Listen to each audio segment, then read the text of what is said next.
All right, let's dive deep into this idea of self-esteem, huh? We're going to be looking at Marc Reklau's book, Love Yourself First, today. And, it's something we all want, right? More confidence, feeling good about ourselves, but it can feel like a pretty big mountain to climb. One of the things that really hit me right in the introduction of this book is how Reklau connects self-esteem to, well, practically everything. Like, it's not just how we feel, it's our relationships, our work, how happy we are, even, get this, how well we sleep. It is interesting how he doesn't frame this as just like surface level self-help stuff, you know what I mean? He actually argues that a lack of self-esteem is like at the core of a lot of psychological issues, so it suddenly becomes this really important topic. It really does. It makes you kind of rethink things. And the way he contrasts someone with low self-esteem is feeling like, quote, a victim of circumstances versus someone with high self-esteem is, quote, living entirely in the present is really powerful. Yeah, for sure. And that actually brings us to something else Reklau really emphasizes, which is taking control. He says, like, no matter what's happened to us in the past, we can choose to rewrite our own story. That's very much in line with the whole growth mindset idea, isn't it? We're not stuck. We can change and grow. Exactly. And one of the things he suggests that I found kind of surprising was he says we should work on the concepts we like the least. Oh. Which is interesting because it kind of goes against what we naturally want to do, right? It does. It makes you think. So, all right, how do we actually make this happen? Reklau gives a ton of practical tips. One thing he keeps coming back to is this idea of owning our actions. So he's saying, like, stop complaining and really take responsibility for the decisions we make. And a big part of that is breaking free from, like, listening to people who don't actually, like, walk the talk, you know? Oh, and the story he tells about the overweight person giving diet advice. I mean, come on, that was hilarious and so true. That really drives home the point about self-reliance, doesn't it? Like, making our own WN mistakes is part of how we learn and grow, not just blindly following someone else. So true. Another big theme is the importance of changing our perspective. Reklau says, ditch the gossiping. I mean, what does it say about US when we do that? And he says, stop blaming stuff outside of ourselves because we create our circumstances. You know, if we think about it in terms of that whole locus of control thing, internal versus external, it makes sense. Self-esteem comes from feeling like we're in control of our own lives. Right. Now, he also has this whole section on mastering your inner world, which sounds really important. Can we dig into that a little? Of course. So this is about dealing with things like guilt, you know, quieting that inner critic we all have and learning how to actually accept compliments gracefully. He calls guilt, quote, unnecessary suffering. And I thought his point about how we're often conditioned to feel guilty was fascinating. What do you think about that? It does make you wonder, right? Like, how much of our guilt is actually, like, legitimate and how much is just learned behavior? And then, you know, that whole negativity bias our brains have, we tend to dwell on bad stuff more than good stuff. Oh, it's like our brains have Velcro for the negative and Teflon for the positive, right? Reklau also makes this really interesting point about accepting compliments. He says, you know, a lot of times when we push away praise, it's not humility, it's actually insecurity. That's a subtle but really powerful point. It makes you want to rethink how you react to praise, you know? And then Reklau moves into this whole idea of authenticity. He says, like, true self-love is not the same as being selfish. And that really fits with the whole self-compassion thing, right? Like, treating ourselves as kindly as we'd treat a good friend. Right. He's saying we need to accept our imperfections, stop trying to please everybody. And he has this 50-50 rule, which I thought was interesting. It's okay if, you know, not everybody likes this. It's kind of freeing, right? I mean, obviously it's good to have like a few people whose opinions we trust to give us honest feedback, but filtering out all the other noise is so important. Absolutely. And then Reklau gets into this whole connection between happiness and self-esteem. They definitely go hand in hand, don't they? He talks about becoming a benefit finder instead of a fault finder. Oh, that's such a good distinction. And, you know, that ties into gratitude practices. There's actual science behind it, how it can, like, rewire our brains to focus on the positive. Reklau also says it's important to, like, celebrate our victories, even the small ones. Right. Those little wins add up. They help us believe in ourselves.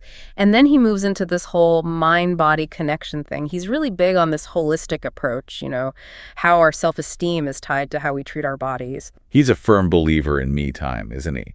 Like, it's not selfish, it's necessary. Right. And of course, he talks about exercise, but he goes beyond like the usual stuff. He even mentions the study from Duke University that found exercise was as effective as antidepressants for treating depression. Wow, that's pretty powerful. It really shows you how much our physical state affects our mental state. And when you look at the neurochemicals involved, it makes sense. Yeah. Exercise releases all these mood-boosting chemicals like endorphins, dopamine, all that good stuff.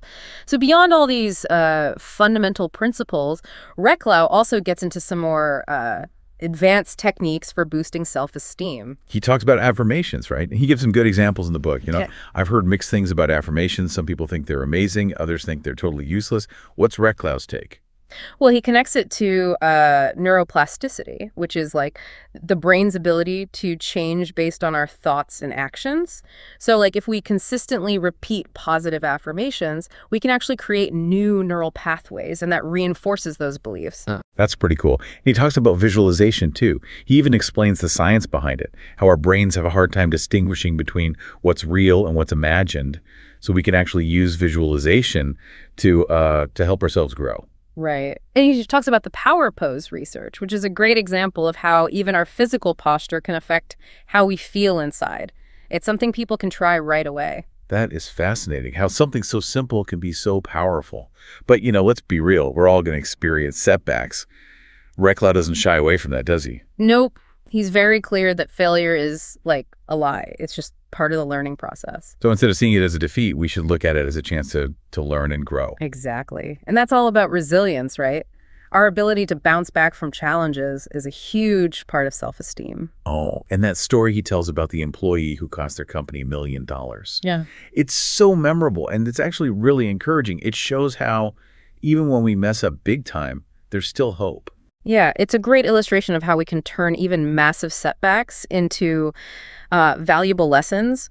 And then, Reklau ends by talking about the importance of forgiveness. Forgiving others, and I think even more importantly, forgiving ourselves. It's like we have to let go of that baggage to really move forward. And that ties back to self-acceptance, which is really the foundation of healthy self-esteem. So it sounds like letting go, forgiving ourselves, really accepting who we are, that's really key to building real self-esteem. It is. It's huge. And Reklau ends with this really beautiful message. He says we need to treat everyone, and that includes ourselves, with kindness and respect. I love that. So as we wrap up our look at Marc Reklau's Love Yourself First, what are some of the biggest things you hope our listeners will take away from this, especially those who are really working on boosting their self-esteem? Well, first of all, I think it's clear that building self-esteem is like an ongoing journey, right? But the payoff is totally worth it. One of the things Reklau says that's really stuck with me is, quote, self-concept is destiny. And that just makes you think, if we really believe we deserve good things, how does that change how we act, how we see the world, even the opportunities that come our way? It's almost like a self-fulfilling prophecy, isn't it? If we believe in ourselves, we're more likely to take chances, to actually go after the things we want. So by changing how we see ourselves, we actually can change our destiny. Exactly. That's really the heart of what Reklau's saying. So there you have it, a deep dive into Love Yourself First. We've just scratched the surface here, though. Really encourage you to read the book for yourself. But for our listeners who are ready to get started, what are, say, 10 of the most important points they should keep in mind? All right, so 10 key takeaways from Love Yourself First. Number 1, self-esteem affects everything.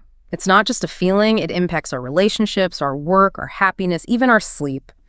Number 2, a lot of psychological problems actually stem from low self-esteem, so addressing that is really crucial. Number 3, we can change our story no matter what's happened in the past. We have that power. Number 4, this is an interesting one, work on the things you like the least. It might sound counterintuitive, but it's a great way to challenge yourself and grow. Number 5, take ownership of your actions and your decisions. Don't just blindly follow advice from people who aren't actually living by what they're preaching. I like that, walk the walk. Right, exactly. Okay, number 6, be a benefit finder, not a fault finder. And practicing gratitude can help a lot with that. Number 7, master your inner world. That means tackling guilt, quieting that inner critic, and learning to accept compliments. Number 8, embrace authenticity and self-love. It's not selfish, it's essential. Number 9, remember the mind-body connection. Take care of yourself, make time for self-care, and exercise. And finally, number 10, don't be afraid of failure. It's not the end. It's a chance to learn and grow. Those are great. I hope these takeaways will give our listeners sort of a roadmap as they begin their own journey of self-discovery and building their self-esteem. Absolutely. And we always love to hear from you. So head over to our social media and share your thoughts. What resonated with you? What are you going to put into practice? Until next time, remember the power is within you to create a life you love, a life filled with confidence and real fulfillment.